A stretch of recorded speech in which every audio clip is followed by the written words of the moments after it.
네, 오늘도 영화를 핑계 삼아 잡소리를 해보려고 녹음을 켰습니다. 네, 반갑습니다. 오늘 영화는 이제 22년에 개봉이 아닌, 개봉했나요? 모르겠네요. 넷플릭스 오리지널 서부전선 이상 없다라는 작품입니다. 넷플릭스에 있기 때문에 봤죠. 네, 그렇습니다. 제가 이 서부전선 이상 없다가 영화 있는 걸 보고 원작을 읽었던 건지 내가 전자책 그 열린 책들 세계문학 전집에 이제 서부전선 이상 없다가 있기 때문에 읽었던 지금 선후 관계가 파악이 안 되는데 어쨌든 소설을 읽고 난 감상을 먼저 올렸고 그 다음에 이제 이 영화를 봤는데 결론부터 말하자면 주제의식 자체는 똑같죠. 그 전쟁에 대한 참상, 그런 어떤 전쟁 서사의 그런 영웅적인 그런 활약상 등이나 뭐 그런 면을 다루지 않고 정말 이제 전쟁이 가진 그 처절한 개인이 겪는 그 불행한 상황, 그런 것들을 잘 묘사했던 부분은 그러한 주제의식에서는 크게 벗어나진 않는데 이제 연출을 좀 다른 방식으로 했다고 봐야겠죠. 뭐 주인공이 이제 파울 혹은 파울로 이렇게 인물이라는 건 이제 그 시점 같은 거는 당연히 동일한데 소설 같은 경우는 이제 파울 주인공의 시점을 따라가면서 그의 동료들이 겪는 이제 죽음이나 혹은 뭐 부상 뭐 그런 사건들 그리고 그런 것들에 대해서 이제 주인공 중심으로 시점이 흘러간다면 영화는 아무래도 이제 장면 전환을 통해서 그 시점들이 변하죠. 그리고 가장 다른 점은 뭐 제가 영화를 보기 전에 좀 알게 된 것도 있지만 영화에서는 이제 지휘부의 그 내용이 이제 어떻게 보면은 투 테이크라고 해야 될까요? 그러니까 하나는 서부전선에서 일어나는 이제 서사를 그리고 이제 다른 장면에서는 이 지금의 이 그 상황 그 전쟁 자체를 끝내야 될지 아니면 계속 진행해야 될지 당연히 이제 전쟁을 이제 휴전하려는 종전하려는 이제 움직임들 그런 이제 모습을 같이 그려내고 있었죠. 근데 연출을 그 지휘관들, 그러니까 이제 상부의 그 전쟁을 이제 멈추려고 하는 그 모습이랑 그 현장 그 지휘관의 독단적인 행동 사이에서 뭔가 그 정작 이제 전선에서 뛰어 있는 이제 그 보병들의 그 참혹한 죽음을 더 극적으로 보여주려고 했던 건지는 잘 모르겠지만 소설 속에서는 이제 파울이 전쟁 그 서부 전선에서 이제 사건을 겪고 그다음에 중간에 이제 프랑스 여인들과의 만남 그리고 잠깐의 휴가 기간 동안에 이제 가족들과 그런 전쟁에 대해서 나누는 그런 말들 그런 것들 속에서 어떤 일상과 그 서부 전선 요 두 가지 묘사를 좀 대비하면서 그려지는 서사가 저는 조금 더 괜찮았다. 네, 그렇게 생각하고 그 지휘관들을 삽입해서 아무래도 전쟁을 끝내려는 모습 그리고 전쟁은 그 서부 전선 전쟁을 끝내려는 그 과정 속에서도 계속 죽음이 이어지고 있다는 그런 대비를 보여주려고 아마 그런 장치를 이제 새롭게 설정한 게 아닌가 싶습니다. 뭐 제가 뭐 영화를 잘 알겠습니까? 아무튼 근데 그래도 나쁘진 않았어요. 특히 뭐 지휘부를 이제 계속 그 테이크를 넣은 것보다 서부 전선에서 이제 벌어지는 전쟁 씬을 집중한 게 연출상으로는 그게 맞는 것 같긴 해요. 왜냐면 중간중간에 서설 원작을 따라 하는 것보다 차라리 이제 그런 전사자들, 그러니까 전쟁을 통해서 이제 죽음을 그려내는 그 부분을 좀 더 타이트하게 잡는 그런 장면들, 또 동료들이 죽어가는 그런 순간들, 이런 것들을 더 극적으로 계속 그 전개 과정을 그 서부전선에 국한해서 그려내는 게 영화적으로는 그게 좀 더 깔끔한 것 같아서 그런 면에서는 이제 영화적으로는 더 괜찮았던 것 같습니다.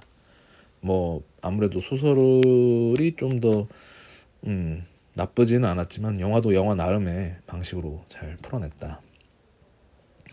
그리고 이제 가장 중요한 씬이었던 이제 주인공 파울이 이제 프랑스 군인을 처음으로 이제 직접적으로 이제 살해하는 장면인데, 물론 이제 파울이 어쨌든 전쟁에 참여한 군인이기 때문에 뭐 눈먼 총알이나 폭탄 통해서 어쨌든 그 전쟁에서 살인 행위를 했겠죠. 군인이니까. 근데 군인은 어쨌든 적군을 죽임으로써 자기 임무를 수행하는 게 당연한데, 어쨌든 이 소설이나 영화에서 이제 프랑스 군인을 살해하는 이제 장면을 아주 잘 그 테이크를 잘 담았다고 봐요. 이게 제일 중요한 순간이기 때문에, 왜냐면 파울이 어쨌든 원치 않은 징집으로 인해서 군인이 돼서 진짜 누군가의 목숨을 앗아가는, 그러니까 개인으로서도 굉장히 불행한 장면인데 전쟁 속에서는 어떻게 보면 그냥 1킬이지 않습니까? 1킬. 그놈의 1킬. 그러니까 이게 얼마나 비이성적이고 비인간적인 행위들이 한 인간에게 어떤 극적인 불행을 주고 있는지 잘 드러내는 장면이라서 이 부분은 소설이나 영화나 너무 좋다. 소설 속에서도 상세한 묘사가 좋았고, 영화도 그 영화 나름의 장면 연출이 정말 마음에 들었고요. 결말 같은 경우는 나름의 색깔이 있었어요. 그러니까 소설 속에서는 담백함으로 전쟁의 그 잔인성을 좀 잘 드러냈다면, 영화는 또 영화답게 파울의 그 전쟁을 통해서 상실감을 통해서 그 무가치한 행동을 통해서 전쟁이라는 이제 불행한 상황에서 결국 선택을 내리는 장면을 잘 묘사했던 것 같습니다.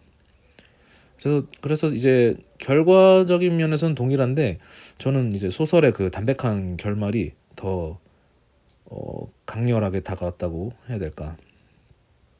결말이 뭐 그냥 짤막해요. 그냥 짤막하고 그 전쟁의 결과를 그냥 단지 보고서상으로 그냥 짤막한 한 장의 이제 보고서로 마무리된다는 이제 뉘앙스로 몇 문장 안 되는 그 마무리가 참 임팩트가 있었던 것 같습니다.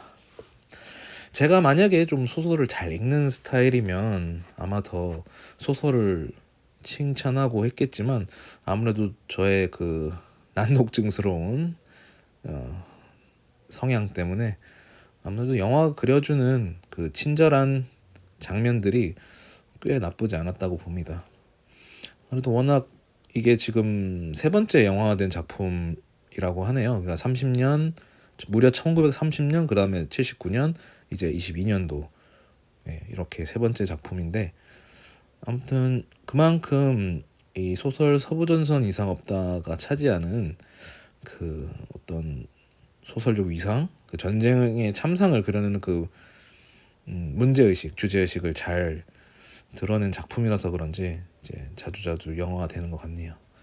1차 대전은 배경으로 한 영화가 그렇게 많지 않은데, 특히 이제 이 서부전선이 왜 이 이상 없다, 이 역설적인 면은 상당히 긴 지리한 시간, 1차 대전 중에서 굉장히 긴 시간이 이 서부전선, 그러니까 프랑스와 독일 간의 그 전선에서 고착화되고 참호전이 지리하게 이루어졌고, 굉장히 많은 뭐 1700만의 전사자 중에 300만이 이 서부전선 이 몇백 미터 왔다 갔다 하는 그 참호전 속에서 전사자가 발생했다고 해서 참 그 아이러니함을 표현하는 상징성 있는 사건이라고 볼 수 있겠죠. 그래서 더 정말 어떻게 보면은 이 죽음, 전쟁으로 인한 너무나도 큰 참상을 잘 상징하는 제목이자 소설 그리고 영화였습니다. 어쨌든 또 좋은 소설 그리고 또 좋은 영화, 또 실화바탕이라는 삼박자가 저를 좀 더 설레게 했던 것 같습니다. 당연히 뭐 이렇게 설렜다는 표현을 하는 게 좋은지는 모르겠네요. 생각보다. 그러니까 어쨌든 주제의식 자체가 전쟁의 참상을 고발하는 약간 그런 메시지를 담고 있다 보니까 뭐 설렜다고 하면 좀 그럴 수도 있겠지만, 어쨌든 너무 작품성이 좋고, 그래서 한 번쯤 이제 넷플릭스 구독하신다면 보면 좋을 것 같고, 서부전선 이상 없다 또 이제 소설, 고전 소설을 또 좋아하신 분이라면 한번 분량이 그렇게 길지 않아서 조금 추천드립니다. 또 파울이라는 주인공을 따라가는 그 정도면 묘사되는 동료들의 이름, 저는 조금 등장인물 이름을 좀 잘 못 외우는데 이제 소설 좋아하시는 분에게는 좀 나름 추천도 드립니다. 네, 서부전선 이상업단은 여기까지 해보도록 하겠고요. 또 좋은 이야기 있으면 녹음해보도록 하겠습니다. 네, 감사합니다.